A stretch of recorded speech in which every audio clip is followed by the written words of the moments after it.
Welcome to the channel. Today we're going to dive deep into the world of the Tata Harrier, looking at everything from its styling, to the interior comfort, the performance, the technology and the pricing.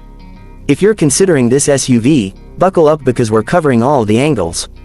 From the moment you set eyes on the Harrier you sense that it wants to make an impression. The design is bold, sharp lines, muscular bodywork, a strong stance, and those side surfaces which play with light and shadow. It doesn't hide its presence, it wants to be seen. For many people that means points for road presence right off the bat. The front end is aggressive, the grille prominent, the stance wide. The rear has character too. One of the big highlights is the ground clearance and the chunky wheel arches, which give you that SUV vibe. You also get features like dual-tone finishes, larger alloys on higher trims, and protective cladding which emphasizes its intention to handle more than just smooth city tarmac. That said, some critics point out that because of its size and design proportions the large pillars and rear window shape slightly compromise rear visibility. Moving inside, the cabin immediately tries to raise your expectations. The materials are a mix of soft touch surfaces and practical finishes. On higher trim levels, you'll find things like a panoramic sunroof, ventilated front seats, large touchscreen infotainment with wireless connectivity and a digital instrument panel. The second row offers good space for most adults. The boot is generous too, making this quite a family-friendly proposition. Reviewers have pointed out the build quality and finish have improved compared to earlier models. On the flip side there are a few caveats. For example, in certain early ownership reviews buyers mentioned panel gaps and paint inconsistencies. One long-term owner wrote, "The power is intoxicating, the tech is impressive, and the space inside is amazing. Apart from this the interiors felt cheaper than my other car." So while the cabin delivers in many areas, it's not without some quality concerns. Ergonomics in certain areas, such as some touch panel responsiveness, or the placement of charging pads in the center console, have been called out by owners as needing improvement. You'll want to test how intuitive things feel for you personally.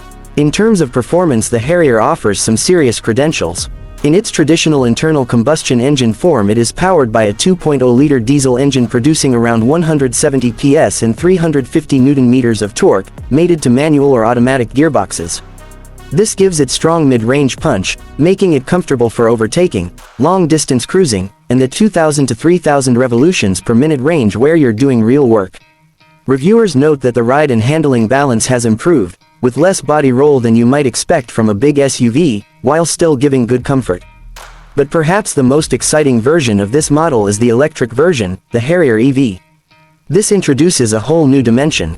According to road tests the 75 kWh dual-motor AWD version produces around 313 to 315 PS and 504 Nm of torque, hits 0 to 100 km/h in around 6.7 seconds, and has a top speed of about 180 km/h. The official figures claim up to 627 km of range on the MIDC cycle. For an SUV of this size, those are impressive numbers.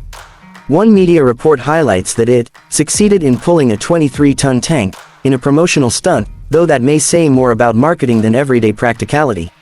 In actual driving you'll feel that the electric version is smooth, quiet, and the instant torque means it pulls very cleanly. The regenerative braking system is flexible, too, with steering-mounted paddles for adjusting the level. That said, the weight of the vehicle over 2,300 kilograms in some tests means the feel of speed isn't always as dramatic as the numbers suggest. Fuel efficiency in the diesel version is decent for its class. It can return figures around 14 to 16 km/h in real driving, depending on driving style and conditions. So if you're using mostly highways or long trips, you'll be comfortable, but city fuel consumption will naturally be less kind. Safety and technology are also big positives. The Harrier EV in particular achieved a 5-star rating in the Barrett NCAP crash tests.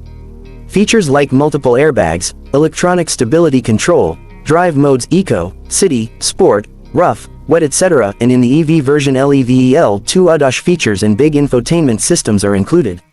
That gives you confidence that you're getting modern safety tech, especially in the higher trims.